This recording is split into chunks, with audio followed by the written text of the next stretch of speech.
on a 2024 Porsche 911 4T.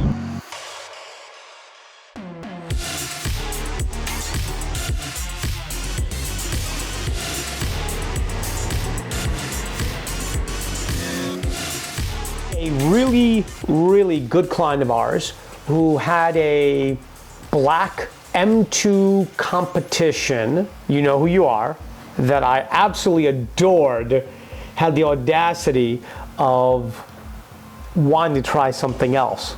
I mean, the M2 is a beautiful car, stunning car. Anyway, so I don't fault anyone for wanting to try new car adventures. So he ordered himself a 2024 Porsche 911 Carrera T. Took delivery of it, brought it to the shop for us to do some prep work, you know, for him.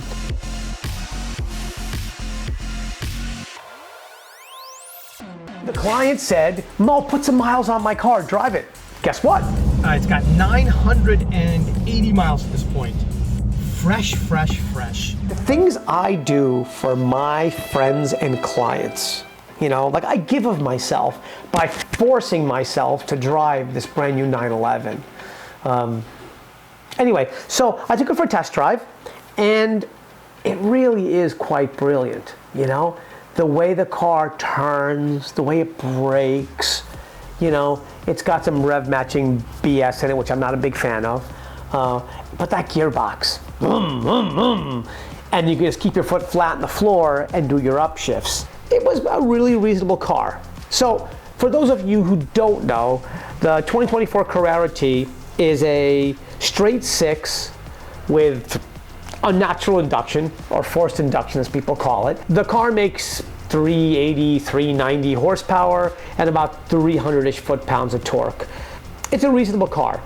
Now, the interesting thing too is you cannot buy the car with a manual anymore. You have to buy the car with a PDK, Porsche's dual clutch gearbox, or as BMW calls it, DCT, dual clutch transmission. You know, let's talk about that for a second. So, you know, I've been a manual guy my whole life. Love manual transmissions. You know, the magic of doing like a heel-toe downshift perfectly into a corner and accelerating out without disrupting the car's balance is magic, right? Also takes a bunch of skill. I drove a GT4 with a dual clutch last year, and, you know, I had never driven one of those cars hard before because they're always student cars, and I don't drive anybody's cars really hard. But this guy told me to drive it hard. I gotta tell you, it was brilliant.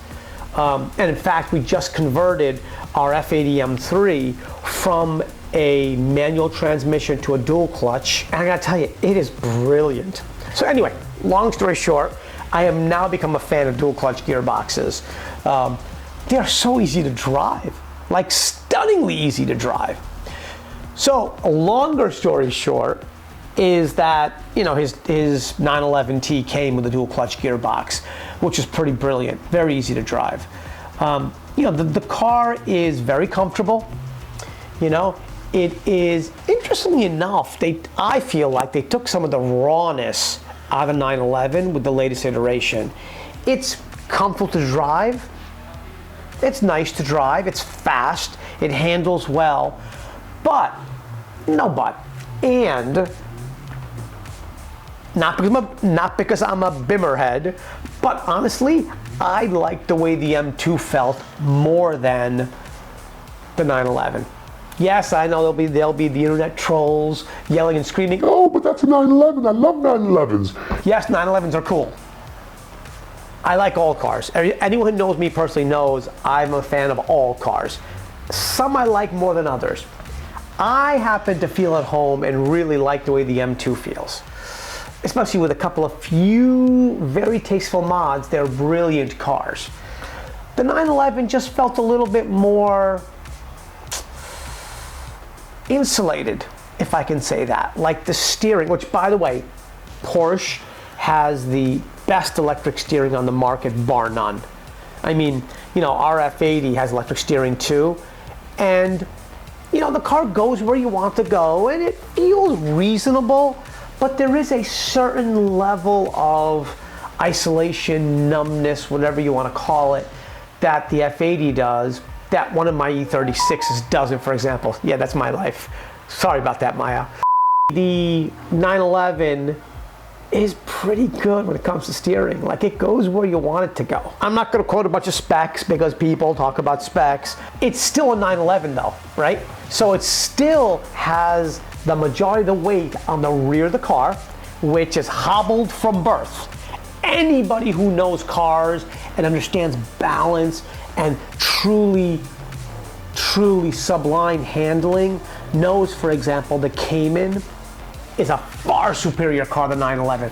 I know you Porsche heads are gonna say, oh no, Mo, the 911 is the apex of Porsches.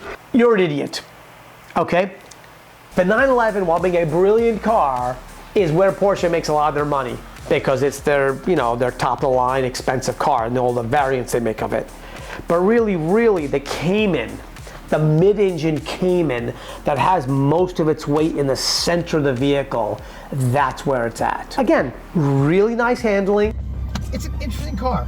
You know, it's an interesting combination of digital stuff and analog. I love the fact that the tach is still analog. That's kind of cool. Sounds pretty good. We're being gentle because it's got less than 1,000 miles on it. But kind of a nice car. This is in slate gray, which is a super light gray, almost white. It's a nice toy. Couple things to note about the car. It's got a really cool dash. Like, I don't know, 'cause I remember the older 911s had the Sport Chrono package, which gave you a couple niceties in terms of being able to record data while you're driving. You know, this thing has a G meter. The cool thing is, look at the dashboard. A G-force meter, standard stock on the dashboard. So you can see how many G's you're pulling when you go through a corner. That's kind of cool. There's a drive mode dial here, which will adjust whether you're driving in the wet, the dry, etc., etc. Really nice toy. I wish there was some more miles so we could blip it a little bit harder and faster, but we want this car to last for a while. So we're being super gentle with it. The interior is definitely upscale. Like, if you look at the older 911s, they're very sparse. I dare say Teutonic, as people said, very German. We are to the point. We are here for speed. We are here for nothing else. Okay? This had a nice interior. It was actually kind of sweet.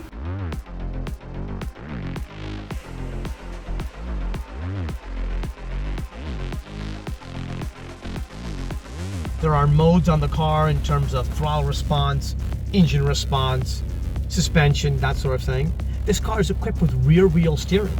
That's when the rear wheels actually articulate as well. It's very cool. It's got the typical, what's it called, ApplePlay, CarPlay, blah, blah, blah screen. It's a nice touch screen. We can look at stuff on the vehicle, right? Drive mode, we're in normal right now. I turn the dial, sport. You hear the engine change? Listen. Hear that? And of course, like all modern cars, it has multiple drive modes. And then Sport Plus. And you go to individual, which is you set it the way you want. And then wet. Wet is, I guess, for when it's wet outside. Very interesting. It probably modifies traction control, that sort of thing. Really, what these affect, depending on the manufacturer, are a couple different things. One is throttle response, right? As you make the mode sharper, the throttle will respond to you more quickly and give you more throttle when you push the pedal.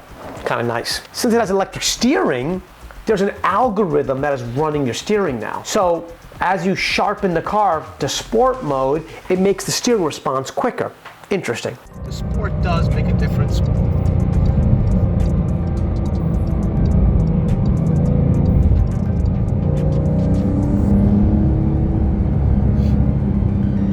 Wow, there's a lot of traffic out today. Holy moly, look at all this traffic. The exhaust is the other thing.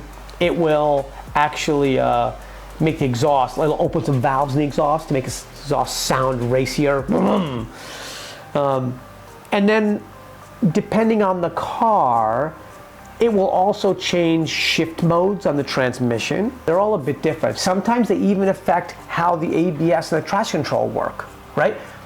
Generally, as you go more sporty, the car's computer will take away some of the electronic nannies. Like, for example, the BMW. if you hold down the stability control button, or the DSC button in some cars, you'll see a nice little symbol on the dashboard appear. And you can take away levels of nannies as you deem fit for your car. And I'm sorry, that's my life again, Maya. People wanted to reach out to me. I'm pretty sure this car has an electric rack. It's not hydraulic. You can feel it. It's nice. It really is very nice. But it's electric. Like most modern cars, you know, they don't have the feel of a proper hydraulic rack. It's just a driver thing, you know? Interesting point. See this little thing here? On the back there's a switch. I'm like, what's that switch for? You know what that is? The switch back here? That's for the heated steering. Watch the dashboard. I press the button. Look, heated steering wheel turned on. See that? I hit it again. Heated steering wheel turned off. That's pretty wild. You know, modern cars. I do like the pod here. This is really nice, you know? And the shifter, let's talk about the shifter. All Volkswagen, Porsche, Audi cars use this shifter box that has cables. And as you articulate the shifter, these cables are what connect to the transmission to change the gears. I don't like it. So, first impressions, typical Porsche shifter. It's that cable shifter. I've never really liked these. They don't feel as good as a full mechanical shifter. I have never liked the way a cable shifted car feels. To me, it just feels like sloppy.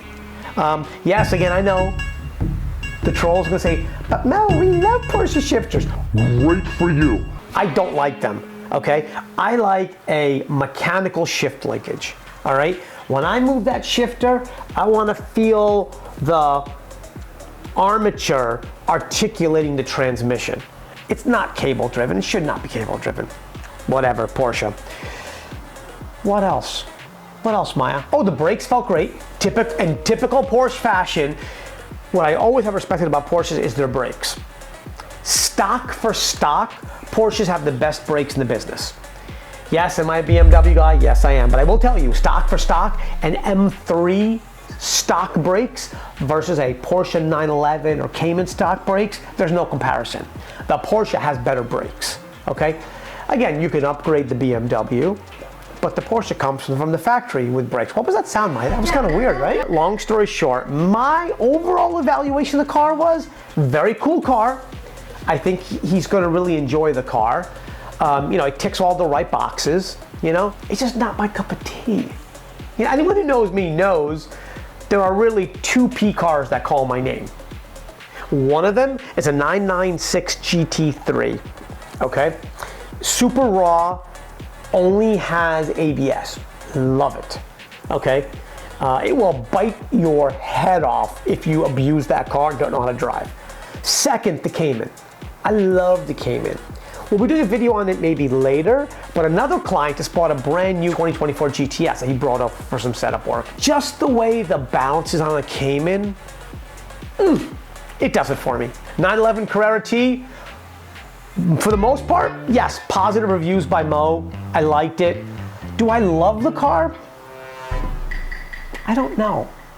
It didn't like to speak to me immediately, like when I drove the GT4. The GT4 spoke to me, like, brilliantly.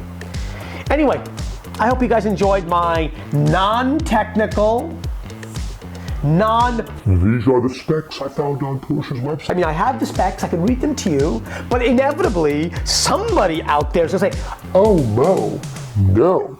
Your 388 horsepower should actually be 394 horsepower. It's barometric pressure, temperature, and where you are on the planet is this. I don't care. That's not the important thing.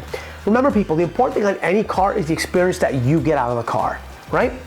And that's why I love cars, because A, all cars have different personalities. Yes, some cars are like blenders and toasters. I won't mention any cars, I won't offend anybody. Some cars have personalities like supermodels. We all know what kind of supermodels are. But the cool thing is, all of us, because we have different personalities, will have a different experience with these cars. So, anyway, Maya, what do we say? Like, subscribe, and share. Enjoy the drive.